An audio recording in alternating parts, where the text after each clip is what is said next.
भारत ने $100 बिलियन की free trade deal जो है साइन करी है 4 नॉन ईयू नेशंस के साथ। इस डील में जो है भारत सारे ही ज्यादातर टैरिफ जो हैं काफी सेक्टर्स में इन देशों के साथ, यानी कि स्विट्जरलैंड, आइसलैंड, नॉर्वे, लिechtenstein के साथ जो ज्यादा टैरिफ्स हैं उनको लिफ्ट करेंगे। और इस डील की वजह से इन्वेस्टमेंट्स में, ट्रेड में, जॉब्स में यानी कि नौकरियों में भी काफी बूस्ट आएगा, ऐसा माना जा रहा है।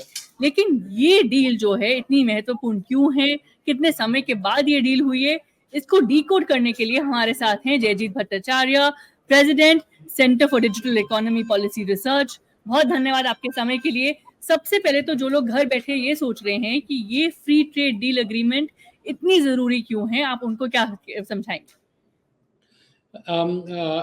भारत ने पहले भी काफ़ी सारे फ्री ट्रेड एग्रीमेंट साइन किया था, जैसे कि कोरिया के साथ, जापान के साथ, आसियान के साथ। लेकिन हर बार हम जो फ्री ट्रेड एग्रीमेंट साइन करते थे उसमें भारत को नुकसान होता था फ्री ट्रेड एग्रीमेंट साइन करने के बाद। तो इसमें जब हमारा नया सरकार आया 2014 में, तो उनको लगा कि जो फ्री ट्रेड एग्रीमेंट है इसको हमें थोड़ा बारीकी से देखना चाहिए, इसमें भारत का नुकसान नहीं, फायदा होना चाहिए। तो बहुत सालों से हमने फिर कोई नया फ्री ट्रेड एग्रीमेंट साइन नहीं किया था। कुछ साल पहले जो पिछले साल हमने किया था, ऑस्ट्रेलिया के साथ एक एग्रीमेंट साइन हुआ था। लेकिन ये जो अभी एग्रीमेंट साइन हुआ है, ये बराबर की एग्रीमेंट है। इसमें जो 4 यूरोपियन कंट्रीज हैं उनको भी फायदा होगा, भारत को भी फायदा होगा।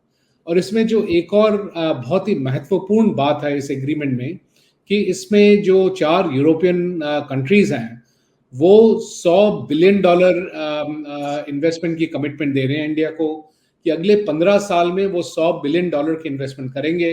इससे 10 लाख नौकरियां होंगी इंडिया में, और ये डायरेक्ट नौकरियां होंगी।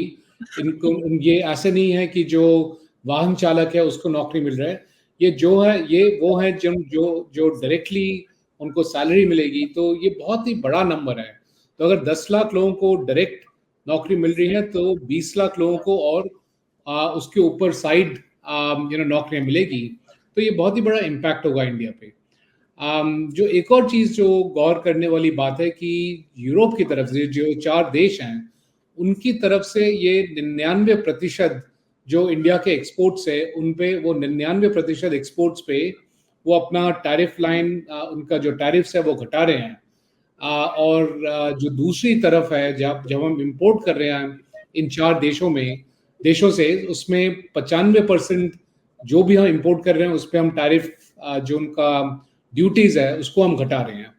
तो ये बहुत ही कॉम्प्रिहेंसिव से एग्रीमेंट है और बराबरी की एग्रीमेंट है। इसमें दोनों का फायदा होगा और इंडिया में खूब सारे जॉब्स क्रिएट होंगे इसके द्वारा। जी बिल्कुल, जो बहुत महत्वपूर्ण बात आपने बोली वो ये है कि ये पहले की तरह नहीं है, ये एग्रीमेंट बैलेंस्ड है। बहुत जो है भारत में भी जो नौकरियां जो क्रिएट होंगी उसको भी ध्यान दे रहा है। तो ये एग्रीमेंट एक तरह से एक होलिस्टिक पिक्चर देख रहा है। लेकिन जो लोग घर बैठे ये सोच रहे हैं कि ठीक है, लॉन्ग टर्म ट्रेड, इन्वेस्टमेंट्स, नौकरियां ये सब तो आएंगी, लेकिन नियर टर्म में हमारे लिए क्या असर आएगा, या फिर हमारे लिए एज अ कंज्यूमर जो है इसका क्या असर होगा, उनको आप क्या कहेंगे? अब जो गौर करने वाली बात है कि हम करीब $17 बिलियन का इंपोर्ट करते हैं इन 4 देशों में से, और ज़्यादातर स्विट्जरलैंड से करते हैं।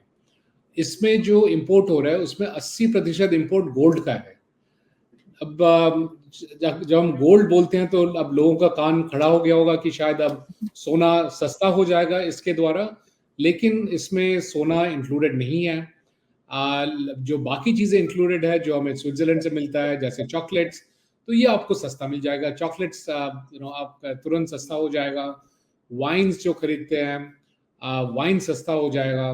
जो यूरोपियन गाड़ियाँ खरीदते हैं उसमें जो भी पार्ट्स इन देशों से आता है वो सस्ता हो जाएगा। तो इसलिए जो लग्जरी कार्स हैं टिपिकली उसमें ये वाले देश उनके लिए पार्ट्स बनाते हैं, तो वो सस्ता हो जाएगा। तो काफ़ी सारे जो हम कंज्यूम करते हैं डेयरी प्रोडक्ट्स ऐसे हैं, तो ये सारी चीज़ें सस्ता हो जाएगा। तो ये फिर हमारे जो इंडियन कंज्यूमर्स हैं उनके लिए लाभदायक होगा। जी, बिल्कुल। तो जो दर्शक चॉकलेट के शौकीन हैं और जो दर्शक इन सेक्टर्स में ध्यान दे रहे हैं, उनको बात मालूम होना चाहिए कि ये सब जो है, इस पे लॉन्ग टर्म का असर आएगा और उनके लिए ये सब सस्ता हो जाएगा आने वाले समय में। लेकिन जो घर बैठे ये सोच रहे हैं कि कौन से सेक्टर्स में सबसे ज़्यादा नौकरियाँ आएँगी या कौन से सेक्टर्स में सबसे ज़्यादा असर जो है दिखेगा। काफ़ी लोगों का ये मानना है कि इंजीनियरिंग, फार्मा इन सेक्टर्स पर काफ़ी असर आएगा। तो आपका क्या कहना है? तो बिल्कुल सही आपने बताया। इंजीनियरिंग, इंफ्रास्ट्रक्चर, कनेक्टिविटी, फार्मास्यूटिकल्स, जो दुनिया के सबसे बड़े फार्मास्यूटिकल कंपनीज हैं, वो कंपनीज स्विट्जरलैंड में बेस्ड हैं। तो जैसे ही ये एग्रीमेंट होगा, उनके लिए फ़ायदेमंद होगा कि वो अपना मैन्युफैक्चरिंग सेटअप है वो इंडिया में शिफ्ट करें, इंडिया से बना के बाहर देशों में बेचें। उसमें लोगों को नौकरी मिलेगी, उसमें अपॉर्चुनिटीज़ मिलेंगे। केमिकल्स पे खूब बढ़ोतरी होगी, क्योंकि जो 4 देश है जो केमिकल्स वो दूसरे देशों से ले रहे हैं, अब उनको इंडिया से इंपोर्ट करना सस्ता पड़ेगा। सो इंडिया का इंपोर्ट्स, केमिकल एक्सपोर्ट्स काफ़ी बढ़ेगा। Food processing, transportation, logistics. और इसमें एक और चीज़ है कि जो टर्म है म्यूचुअल रिकग्निशन एग्रीमेंट, इसमें इसका मतलब ये है कि अगर किसने कोई प्रोफेशनल ट्रेनिंग इंडिया से किया है, तो वो जो सर्टिफिकेट इंडिया में मिलेगा वो इन 4 देशों में भी रिकॉग्नाइज्ड होगा। तो अगर किसने नर्सिंग की डिग्री की है या किसने चार्टर्ड अकाउंटेंसी किया है या आर्किटेक्चर किया है, तो उनका जो डिग्रियां इंडिया में है, वो डिग्रियां इन 4 देशों में भी रिकॉग्नाइज्ड होंगी। तो वो या तो इन 4 देशों में जाकर प्रैक्टिस कर सकते हैं या इंडिया में रह के भी वो सर्विस वो दे सकते हैं।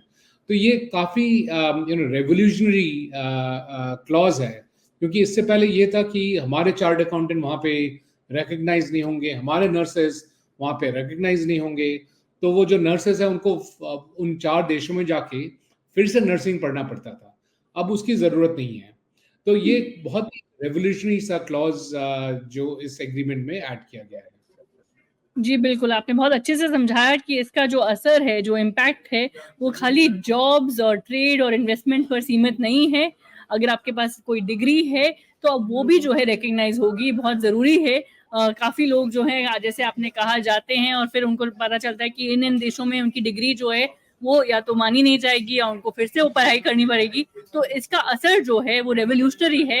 ये लैंडमार्क डिसीज़न और डील हमारे साथ डिस्कस करने के लिए बहुत-बहुत धन्यवाद।